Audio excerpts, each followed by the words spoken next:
Sorry mummy papa, you are my word. ये थे उस लड़की के आखिरी शब्द जिसने हंसते खेलते घर से विदाई ली थी, लेकिन अपने ही जीवन से ऐसी विदाई ली जिससे हर कोई संवेदनशील दिल सहज जाए। तमिलनाडु के त्रिपुरा से ये आई कहानी किसी आम आत्महत्या का मामला नहीं है। यह समाज के उस स्याह चेहरे का आईना है जहां शादी सिर्फ रस्मों रिवाजों और धन की दिखावेबाजी बनकर रह गई है। रिद्याना की कहानी बताती है कि कैसे करोड़ों रुपए के दहेज के बाद भी एक बेटी की जिंदगी सुरक्षित नहीं होती, और कैसे समझौता कर लो जैसे जहरीले जुमले उसे मौत की ओर धकेलते हैं। आदाब, नमस्कार, सत श्री अकाल दोस्तों। कवर स्टोरी के इस एपिसोड में आपका स्वागत है। यह सच्ची घटना है तमिलनाडु के त्रिपुरा से रिद्याना की। उम्र तकरीबन 27 साल। इनके पिता का नाम अन्ना दुरई की बेटी थी, जो एक बड़े कारोबारी गारमेंट के हैं। अप्रैल 2025 में उनकी शादी त्रिपुरा के केविन कुमार, जिनकी उम्र 28 वर्ष से हुई थी। शादी शानदार तरीके से हुई थी। 70 लाख रुपए का वोल्वो कार, 80 तोला सोना और लाखों रुपए नकद उपहार के तौर पर दिए गए थे। परिवार और समाज में शादी धूमधाम से हुई थी, लेकिन इस रौनक के पीछे छिपी थी एक भयावह सच्चाई, जो धीरे धीरे रिद्याना की मुस्कान निकल रही थी। शादी के केवल 2 महीने बाद रविवार की सुबह रिद्याना अपने घर से मंदिर जाने के बहाने निकली थी, लेकिन वह मंदिर नहीं गई। रास्ते में उसने अपनी कार सड़क के किनारे खड़ी की और पेस्टिसाइड्स की गोलियां खाकर आत्महत्या कर ली। जब कई घंटों तक उसकी कार एक ही जगह पर खड़ी देखी गई और कोई हलचल नहीं हुई, तो स्थानीय लोगों ने पुलिस को बुलाया। पुलिस जब कार के दरवाजा खोलती है तो सामने होती है मृत रिद्याना, जिसकी आंखों में अधूरे सपनों की परछाई बाकी थी। आखिरी शब्दों में छुपा था दर्द। जी हाँ, मरने से कुछ घंटे पहले रिद्याना ने अपने पिता को 7 ऑडियो मैसेज भेजे थे। इन संदेशों में उसने साफ कहा था, मैं अब और नहीं सह सकती।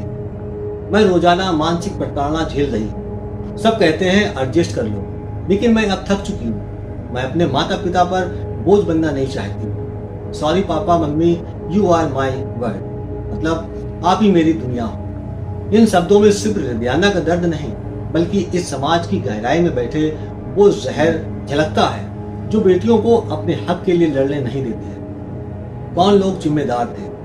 पति केविन कुमार। रिद्याना के पति पर शारीरिक हिंसा के आरोप हैं। शादी के बाद वह रिद्याना को मारता पीटता था, ताने देता था। रिद्याना ने अपने ऑडियो संदेश में बताया कि उसका पति उसके साथ ऐसा व्यवहार करता है जैसे वह कोई सामान हो, इंसान नहीं। ससुराल वाले ईश्वर मूर्ति और सचित्रा देवी, जिन्हें शादी में करोड़ों का दहेज मिला, वही लोग रिद्याना को प्रताड़ित कर रहे थे। पैसे और गहनों के बावजूद लालच खत्म नहीं हुआ। हर दिन उसे मानसिक रूप से तोड़ा गया। उसकी सास ने उस पर ताने कसे और ससुर ने उसे जलील किया। माता पिता भावनात्मक अपराध के हिस्सेदार हैं। रिद्याना के माता पिता, जिन्होंने बेटी की शादी में सब कुछ झोंक दिया, वो भी इस दर्द के हिस्सेदार बनते हैं।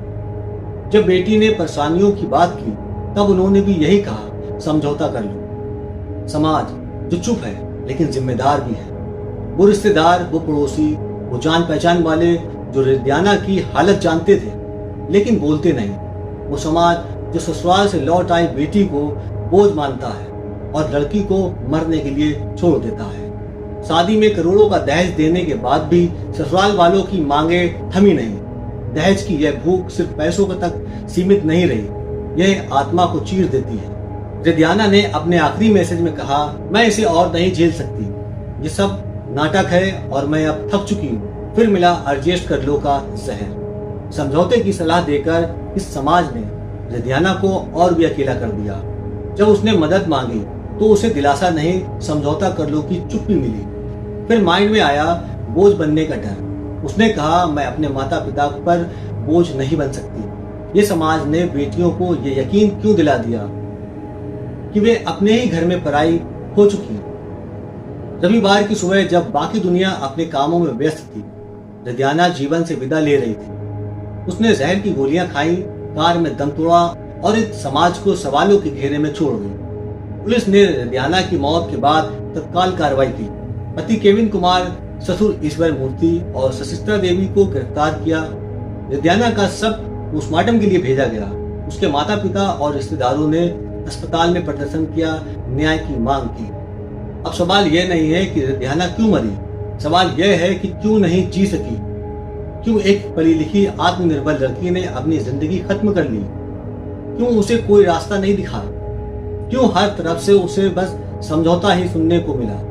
समाज से कुछ सवाल है। जब लड़की दहेज के बाद भी प्रताड़ित हो रही थी, तब क्या यह रिश्ता पवित्र कहा जा सकता है? क्या अर्जेस्ट की सलाह देना अब अपराध नहीं माना जाना चाहिए? क्या बेटी आज भी मायके आने को अपराध समझती है? क्या करोड़ों का दहेज देकर भी कोई बेटी सुरक्षित नहीं है? एक समाज के रूप में हमारी जिम्मेदारी रिद्धियाना की आत्महत्या सिर्फ उसके परिवार की नहीं, पूरे समाज की विफलता है। हमें बेटियों को यह भरोसा देना होगा कि वो मायके आए तो वो बोझ नहीं, हमारी जिम्मेदारी है। दोस्तों, इस पूरी घटना को सुनाने का उद्देश्य किसी को परेशान करना या किसी का दिल दुखाना नहीं है, बल्कि आपको जागरूक करना और आपको होशियार रखना है। मिलते हैं अगले एपिसोड में।